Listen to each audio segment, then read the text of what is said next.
So on today's Neurodivergent Thrive Guide show, we have holistic health and resilience coach Olena Baker, who has and is supporting those with neurodivergence and also doing amazing work empowering women to recover from chronic fatigue. Amazing, amazing stuff.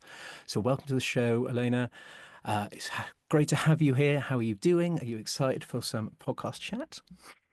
I am very excited, Owen, and thank you for inviting me on. Um, Topics that I'm passionate about. So yeah, really keen to have a conversation with you.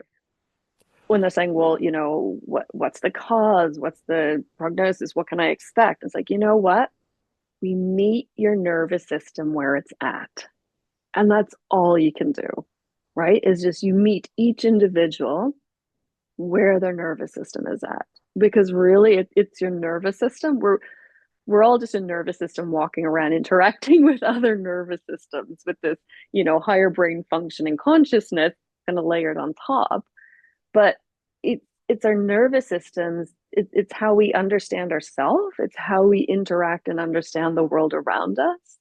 And the best you can do in any circumstance, in any moment, is to meet your nervous system where it's at.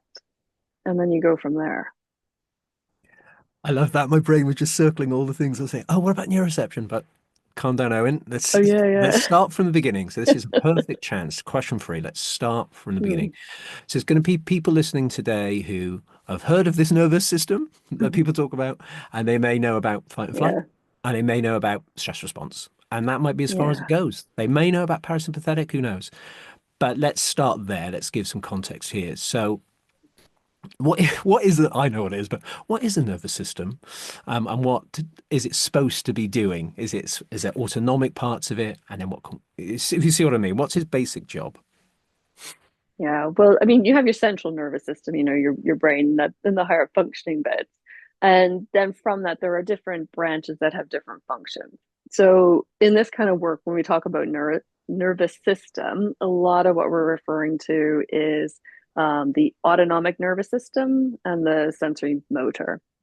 But it's the autonomic nervous system that you were just kind of referring to there with that fight or flight, that stress response.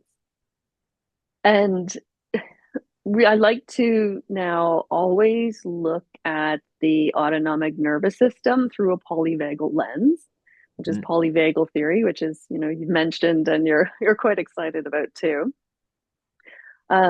But our old way of understanding our autonomic nervous system was that it had two branches. And the main function of it is to keep us alive, right? To keep us alive, safe and well.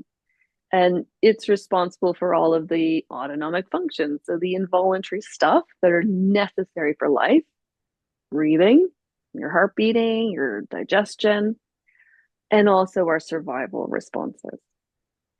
And yeah, they're the two branches, your autonomic, which is a mobilizing branch. It's the one that speeds things up, that gets you moving. And the parasympathetic, which is a slowing down, the rest and digest side. And the two of them work together to balance all of our biological and physiological functions and our survival responses. Uh, but then Dr. Stephen Porges, through his research with in neonatal units and looking at premature babies' responses to threat and survival, came up with this idea and developed it over the years of polyvagal theory. And so now it's really quite helpful to view our relationship with ourselves, with others in the world through this polyvagal lens. Because as I said, we're really just a nervous system interacting with other nervous systems and interacting with the world around us.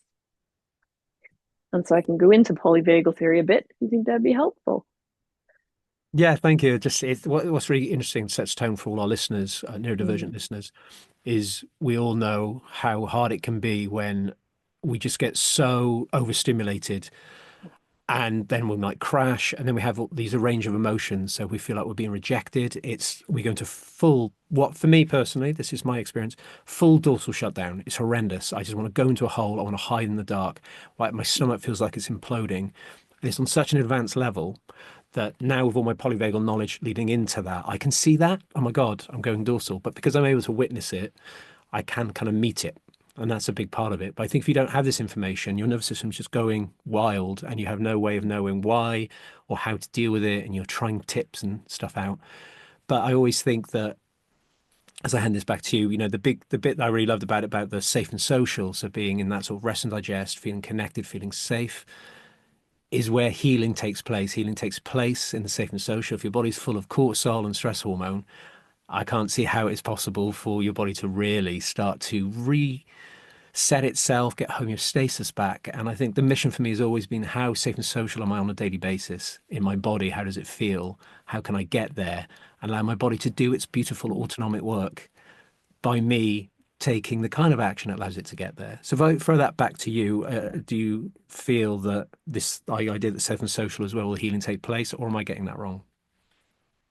Yeah, for sure. For sure. If you are in a mobilized state, your body is primed to do different kinds of actions. So when we go into the rest, digest, repair, that's when you're in that parasympathetic, that slowing down kind of state. Um, so it'd probably be helpful if I kind of outline the different states through that Yes, please. polyvagal Let's lens. do it. So the um, Stephen Porges is outlined. So there's three different biological states that are in service of our survival. And sometimes you can hear people talking about them like the sympathetic fight or flight, which most people will be familiar with and think, oh, that's a bad thing. We have to always remember that each of these three states, they're all in service of our survival. They are all necessary and they're all part of a full human experience. It's just when you go into some of these states in survival and they become very overwhelming and can go into what you just described was a shutdown or perhaps like a meltdown when everything just feels too much. And so being able to flow in and out of these states as appropriate, that's when you're looking at nervous system resilience. And that's what we're looking to improve upon, is how resilient our nervous systems are in responding appropriately to the circumstance.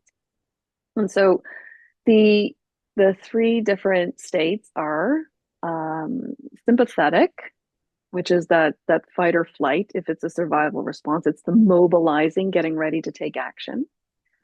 It's ventral vagal, and that's the calm, connected, really socially engaged state. And that's the one where we want to spend like a lot of our time. And then there's the dorsal vagal shutdown state in terms of a survival response. So with polyvagal theory, there are defined as these three different biological states.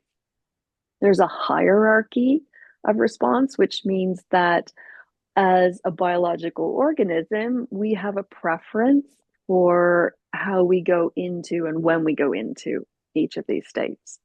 And Deb Dana, who has been just like instrumental in taking Dr. Porges' work into a therapeutic setting, has described it as a ladder. So at the top of the ladder, we have ventral vagal, and that's where we're in this calm, connected, socially engaged with life state. If we meet a potential threat, then we go into sympathetic, which is the next one down, and the fight or flight response, because it's easier biologically to go into and come out of a fight or flight response. But if that's not going to kind of cut it, and the response is or the needed response to whatever the overwhelming threat is big, you go into that dorsal vagal shutdown. So that's like the playing dead. That's like the last option. It's all just too much. I'm in great life threat, so I'm going to go hide under my duvet in my bed and not get out for a day kind of respond. Because to come out of that takes a lot more energy and effort for your system than coming out of just a fight or flight response. Or this might seem a bit familiar, going into that freeze, that meltdown, which is feels like there's a lot of energy there, but you don't know what to do with it, and it's just all too much. So you're not in that collapsed floppy state, but you're also in a frozen state. And so with those three states, um, we can move in and out of them. But moving in and out of them, one of the other principles of polyvagal theory is the idea of co-regulation, which means we need other people. We can self-regulate for sure with practice, but as human beings, we need social connection and other people. And so think about this from a neurodivergent perspective and how it is to connect with and be socially engaged and be with other people. And if that comes as really easy, or if there's some difficulties there, or some reticence to be with other people, and what kind of experience that you're having.